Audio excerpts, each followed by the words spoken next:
Hey, do not adjust your set. You are looking at my console. I'm driving from the dentist office to work, and I just wanted to say, hey, but I don't feel like trying to filter out the background. This is about as high tech as I get. If you've been around a bit, that's about all I do. I just left the dentist office. Sorry. That dental hygienist did not believe in using the suction, so I'm drowning in my own spit. So I'm like, shit. A little bit of suction every now and then would have been nice. Damn it. She used it some, but nowhere near enough. Anyway, no cavities.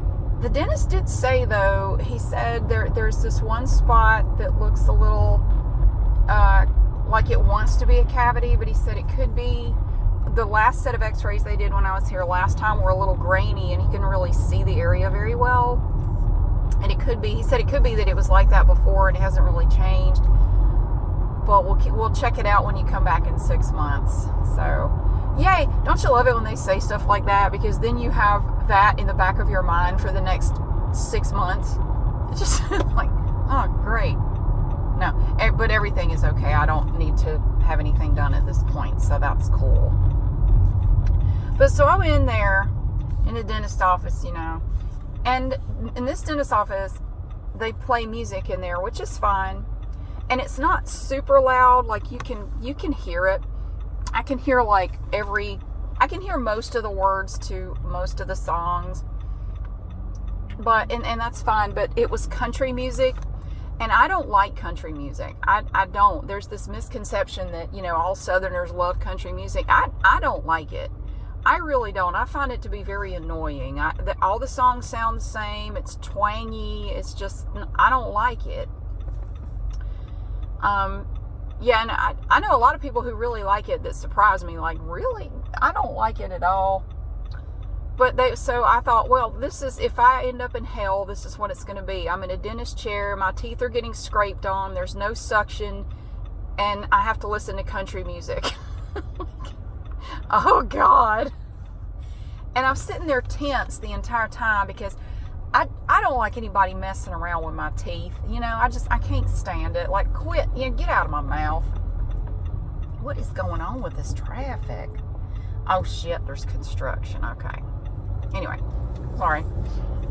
But, okay, so I'm in there, and one nice thing, though, they have this TV sort of positioned on the wall where you can kind of watch it while you're getting your teeth cleaned, which is nice. And they had the news on, and it's some local station, and so I got to see the weather forecast, and closed captions were on, so you could, read what, because it was turned down, so you couldn't really hear it, but you could read what was going on, what they were saying.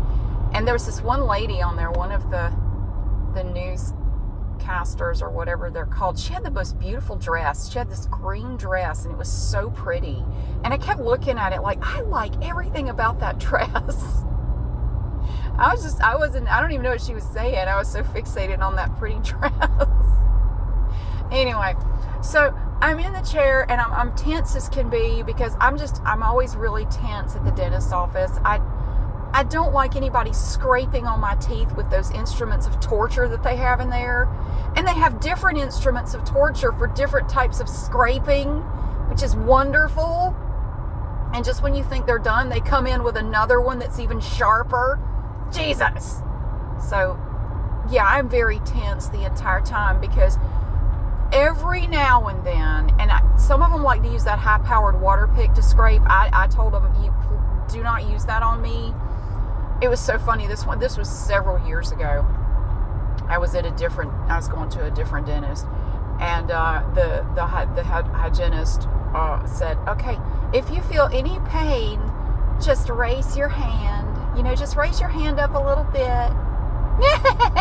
So she's using the high-powered water pick to, get the plaque off my teeth, or the tartar or whatever. She hit a nerve or something with that high-powered water pick. raised my hand, my ass, my whole body came up out of that chair. I levitated out of that chair. I came down 3 feet up out of that chair. And I shrieked like a tea kettle, like, ah! Sweet Lord. That pain shot through my body like a bolt of lightning. I said, yep, there it is. Please don't do that again. God almighty, it took me a minute. I thought I was going to have a heart attack. Holy, raise my hand. Raise your hand. Honey, I'm just going to raise my whole damn body, okay? You will think I have been exorcised. You'll know if there's pain. You won't have to wonder. Oh no, you'll know. You will know. I hate mouth pain more than just about anything. Mouth pain is just, everything stops. If I have a toothache, which fortunately I haven't had a toothache in forever, but everything stops. I don't care. I can't do anything. I can't think. No, we have to deal with this right away. Wake the dentist. I don't care if it's 3 a.m. I need something. I can't live like this. So, oh, they got their little squeezies out. Somebody's got their Halloween squeezies out already. It's a little early for that. Wait till October 1st. Anyway, so I'm getting to my point. I'm about to get run over by a man that's not paying attention. So I'm in the chair. I'm watching the news. The lady with the pretty dress. And I got to see the thing about the hurricane off in the Atlantic. You know, it doesn't look like it's really going to affect us, but it does look like they're having trouble with rip tides or something on the coast. But the hurricane's not going to hit us. It's going to go up to like Maine or Nova Scotia. So y'all get to play with that one. Oh, don't worry. We'll probably have one before the season's over. Even this far inland, it can give you some really, really bad weather. So this song comes on. So the country music's playing, and this song comes on. Now, I don't know any modern country music because I don't listen to it. Now, I like the country music from back in the 60s and the 70s and the early 80s. I did listen to some of that growing up because my dad liked it. He doesn't like this new stuff at all. He can't stand it. But the stuff from, way back then, yeah. Now there's some of that I actually really do like, but it's just different. I don't know. It's changed. Anyway, this song comes on, and I couldn't hear every word of the lyrics because the volume was sort of low. And this man, and he's singing about being a redneck. I heard him say something about I'm a redneck. Okay, well, I'm happy for you, honey. Then he goes. Then he says. I overthink stuff. He goes, I was born with a beer in my hand. Have you ever given birth? As soon as he said that, I was sitting there going, ow. Well, I bet that felt good. Here comes the head. Hell, they're going to say the beer can's coming out sideways. Keep breathing. You were born with a beer in your hand, so you didn't let it go where you could come out, nice and aerodynamically. No, you gripped the beer and came out the birth canal with a beer. Was it open? What kind of beer was it? What kind of uterus beer were you drinking when you were born?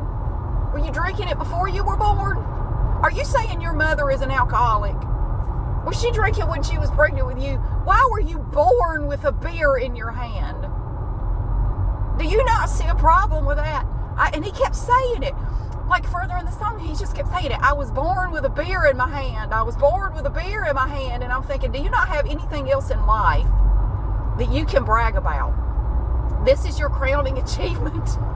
Of course, I guess if you were born with a beer in your hand, that is kind of noteworthy. I mean, that's one of those things that when you introduce yourself to people, you mention that, like if you ever met a president or you got to be Smokey the Bear or something. That's one of those things that you just, hey, did you know? You're just making conversation with somebody. By the way, did you know I was born holding a beer? I know. I don't know how that happened. Probably them damn GMOs they put in all our food.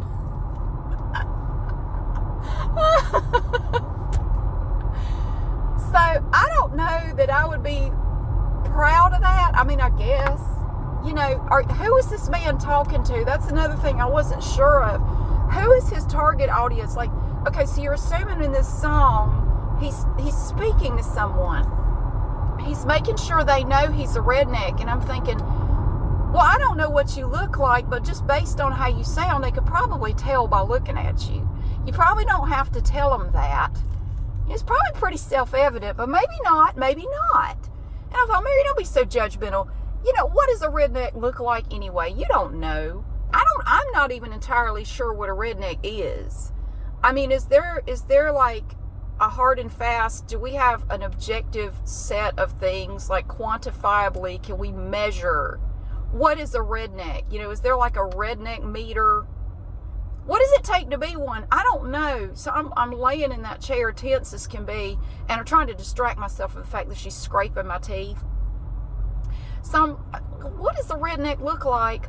I don't know, but he keeps saying it. I'm a redneck. I'm a redneck. I'm a red. Okay, shut up. I mean, is that all you got going for you? Are you one of those people that just peaked in high school and you have just nothing else to show for your life? You've latched on to this as your one thing. You are a redneck. Well, yay, I'm happy for you. What else you got? I don't give a shit. I was born with a bear in my head. Okay, we get it. We get it. You do not have to keep proving it. Oh, it's a redneck. Shut up. That was basically the whole freaking song. So I'm just wondering, why is that something you want to brag about? You know, like maybe you graduate, you were valedictorian, you're top of your class, or, you know, you have these wonderful grandchildren. Look at my grandchildren. Look at these pictures. You know, I'm president of the Lions Club, or, you know, something. No, you gonna brag about drinking. Your one point of pride is the fact that you, I guess, consume vast quantities of alcohol. Do you have to drink to be a redneck? Can you be a dry redneck? I don't know. I don't know. There does seem to be a theme there. You know, there's a lot of alcohol involved. Do you have to drink to cope with being a redneck? Or is it the other way around? Are you a redneck because you drink? Well, there are plenty of people who drink that I wouldn't say were rednecks. So they don't necessarily go together, I don't guess. I don't know. So, yes, I overthought the hell out of that song. I just couldn't get the image out of my mind of his poor mother trying to push him out, and he's hanging on to a can of Schlitz or something. I don't know. Got him some Miller Lite up in there. And what is if his dad is there, if he comes out holding a beer, what does the dad think of that? I don't know. Vera, what you been doing? You know, why was there a beer can up in there? Oh, God. I don't like country music. I'm sorry. If you like country music, I don't mean any offense. It's fine.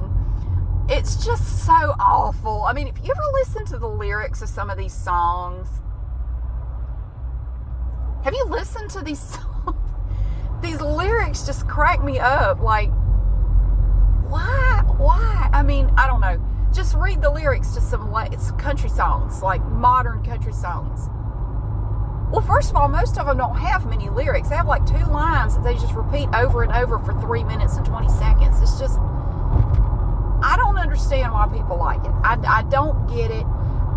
To me, it's obnoxious. And that's, you know, I feel kind of the same way about bluegrass, honestly. Bluegrass to me all sounds the same. And after about 2 songs, I'm ready for it to stop. Like, can you just put your instruments down, back away from the microphone? I don't want to hear anymore. Just stop. Okay? You're playing the same song over and over again, I'm convinced, because that sounds just like the song you just played. Please stop. Go home. I don't want to hear anymore. But that's just me. A lot of people love bluegrass, and that's fine. Again, I'm not saying there's anything wrong with it. I'm just saying personally, I don't care for it. So anyway, I just thought I would share that with you today. Oh God. So anyway, I'm happy to have no cavities, at least for now, although there's that one suspicious spot that they're going to look at next time. They didn't do x-rays this time, but they will next time. And my teeth feel lovely. So take care of your teeth, y'all. I'm telling you, take care of your teeth. It's very important. It's better to do the prevention, do it all along. Brush twice a day, floss every day.